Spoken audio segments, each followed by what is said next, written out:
গভীরতা থাকা দরকার পানি টানার জন্য, তখন এটা নাই। আবার শুকনা মৌসুমে যখন আমার পানির দরকার তখন বালু পাচ্ছি, পানি নেই, মরু।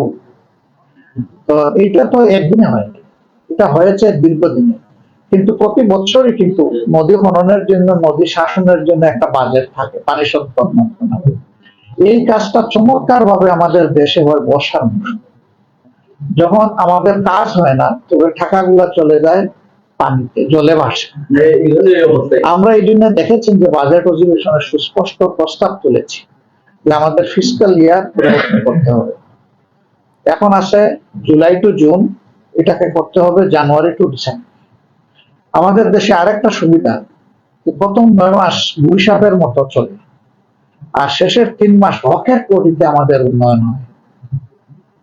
প্রথম 3 মাসে হয় 40-42%, আর বাকি সবটা ফুসায় যায় পরে। মানে প্রথম 9 মাসে হয় 40-42, আর বাকি সব ফুসায় ওই শেষের 3 মাস, 3 মাসও না, 1.5 মাস। এটা হলো আমাদের ফার্স্ট ল, যদি দুঃখজনক ভাবে বলতে হয়। আমরা এটা বদলানোর প্রস্তাব দিয়েছিলাম, সরকার এখন এই ব্যাপারে কোনো কথা বলেনি। তবে আমরা যখন প্রস্তাব দিয়েছি তখন ওই গ্যালারি থেকে প্রধানমন্ত্রী সবাই কিন্তু টেবিল চাকরি এটাকে সমর্থন জানিয়েছে। আমাদের আশা ছিল যে একটা ঘোষণা আসবে যে আমরা এবার তো সেশন স্টার্ট হয়ে যাচ্ছে 1 জুলাই থেকে, নেক্সট সেশনটা আমরা অ্যাডজাস্ট করে নেব কোনোভাবে। সেটা হয়তো আসবে, এখনো সময় শেষ হয়নি, কারণ বাজেট সেশন তো চলছে, 15 তারিখ পর্যন্ত চলবে। আর এখানে ইন্ডাস্ট্রিয়াল বোর্ড যেগুলো বলেছেন, সাদামাটির একমাত্র পাহাড়, তারপরে সিলিকন স্যান্ড আছে, এরপরে এগ্রো বেসড প্রোডাক্ট আছে, ফিশ আছে, এই সবগুলা নিয়ে এখানে একটা ইন্ডাস্ট্রিয়াল রিভলিউশন হওয়া দরকার। তবে এটা সরকার সব পারবে না, সরকারের দায়িত্ব হচ্ছে ইন্ডাস্ট্রি গুলাকে ফেসিলিটেট, প্রাইভেট উদ্যোগ যারা নেবে তাদের উদ্যোগে বাধা না দেওয়া, বকরা না বসানো, পার্সেন্টেজ না কাটানো, ঘুষ না খাওয়া, লাল ফিতার দৌড়াইতে দিকে ঠেলে না দেওয়া। এই এলাকারই অনেক প্রতিষ্ঠিত লোক ঢাকায় বসবাস করেন, দেশের বাইরে বসবাস করেন, অন্য এলাকার লোকেরাও এখানে এসে ইন্ডাস্ট্রি করতে পারে। ছোট্ট একটা দেশ, এলাকা কি হাতের তালুতে নিয়ে ঘুরানো যাবে এরকম একটা দেশ আমাদের। কিন্তু আমলাতান্ত্রিক জটিলতা, অপরাধ প্রবণতা, দুর্নীতি, ঘুষ, পার্সেন্টেজ কাটা, এগুলোর কারণে ভালো মানুষেরা এখন দেশে ইনভেস্ট না করে এখন বিদেশে রেভিনিউ খুঁজছে। এইভাবে আমাদের সম্পদ বিদেশে চলে যাচ্ছে, কিন্তু দেশ পিছিয়ে যাচ্ছে দিনের পর দিন। আমরা এই কথাগুলো তুলবো ইনশাআল্লাহ।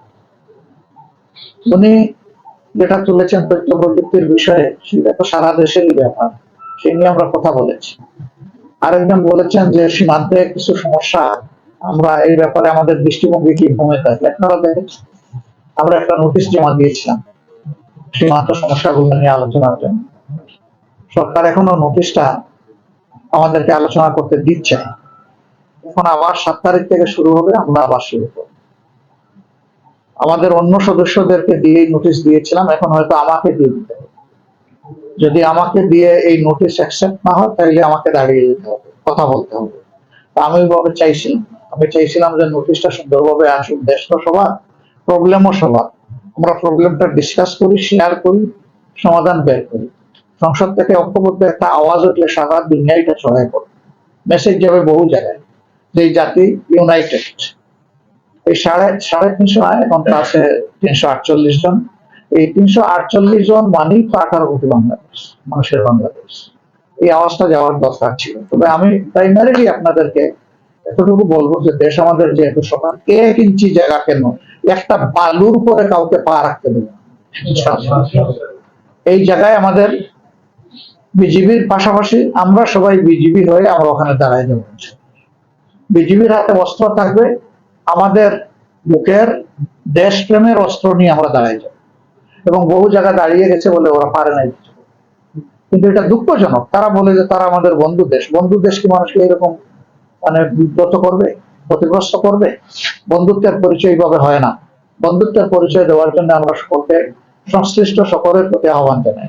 কিন্তু কেউ যদি না দেয় তাহলে কি আমি গালে হাতে বসে থাকবো? এদেশ আমার দেশ, আমাকে আমার দেশ রক্ষা করতে হবে। এর স্বাধীনতা, সার্বভৌমত্বের ব্যাপারে কোনো কম্প্রোমাইজ নেই। অনেক ব্যাপারে কম্প্রোমাইজ হতে পারে, এই দুইটা ব্যাপারে কোনো কম্প্রোমাইজ ইনশাআল্লাহ তাআলা। আপনারা দোয়া করবেন আপনাদের হয়েও যেন আমি কথা বলতে পারি। আমার কোনো নির্দিষ্ট একটা আসন থেকে জনগণ আমাকে পাশ করিয়ে দিয়েছে, আমি মানি, আই অ্যাডমিট, কিন্তু 300 আসনে 2 জন মানুষের আসন, একজন প্রধানমন্ত্রী আর একজন বিরোধী দলীয় নেতা। এই 3 জনকে 300 আসন নিয়ে কথা বলতে হবে। আমি যেন আপনাদের এই এলাকা নিয়ে, এই জেলা নিয়ে কথা বলতে পারি, যেগুলো শুনে গেলাম, কিন্তু আমি একটা হেল্প চাই। আপনারা এইভাবে আমাকে দিয়ে সাহায্য করবেন। নেত্রকোনার জন্য অনেক দোয়া থাকলো। আমরা মিলেমিশে ইনশাল্লাহ বাংলাদেশটাকে গড়বো, এবং সব ধরনের অপরাধ প্রবণতা, এখানে মাদকের কথা হয়েছে, মাদকের ব্যাপারে আমাদের অবস্থান কি? সরকার মাদক নিয়ন্ত্রণ আইনের একটা বিল এনেছে। আমাদের দায়িত্ব, আমাদের দাবির নিয়ন্ত্রণ নয়, মাদক নির্মূল। নিয়ন্ত্রণের মানে হচ্ছে কিছু থাকবে একটু চেপে রাখা, আমরা ওটা চাচ্ছি না। আমরা চাচ্ছি এটা একদম শেষ হয়ে যায়, আমরা সেটা নির্মূলের পক্ষে। আমরা সেই বক্তব্য ইনশাল্লাহ সংসদে রাখবো। কি হবে সেটা বক্তব্যের পরে দেখা যাবে, কিন্তু আমরা বক্তব্য রাখার ক্ষেত্রে কারো চোখের দিকে, মনের দিকে তাকাই আমরা বক্তব্য রাখবো না, আমরা জাতির দিকে তাকাই বক্তব্য রাখবো। এখানে অনেকে বলছেন কিশোররা নষ্ট হয়ে যাচ্ছে, আমি তো দেখবো অনেক বুড়ারাও নষ্ট হয়ে যাচ্ছে। এই মাদকের সাথে এখন তো শুধু কিশোর নেই, এটার ব্যাপকতা এখন আর কোনো বয়স মানে না, বয়স সীমা অতিক্রম করে অন্য জায়গায় চলে গেছে। আর শুধু মাদক সেবন করেই ধ্বংস হচ্ছে না, মাদক লালন করে এর চাইতে বেশি সমাজকে ধ্বংস হচ্ছে। মাদকের উৎপাদন, মাদকের সংরক্ষণ, বিপণন এবং সেবন, এই 4টা মিলেই তো মাদক। তা আমরা এই সবগুলাই বন্ধ করতে চাই। অবশ্য সেই দিন একজন সরকার দলীয় সংসদ সদস্য চমৎকারই বলেছেন যে মাদকের সবচেয়ে বড় চালান আসে স্বরাষ্ট্রমন্ত্রীর বাড়ির এলাকায়। তুমি জানেন না এই চালান কিভাবে আসে, এটা কিভাবে বন্ধ করতে হয়? তারা এর সাথে জড়িত। নেত্রকোনার মানুষ আমার চাইতে উন্নত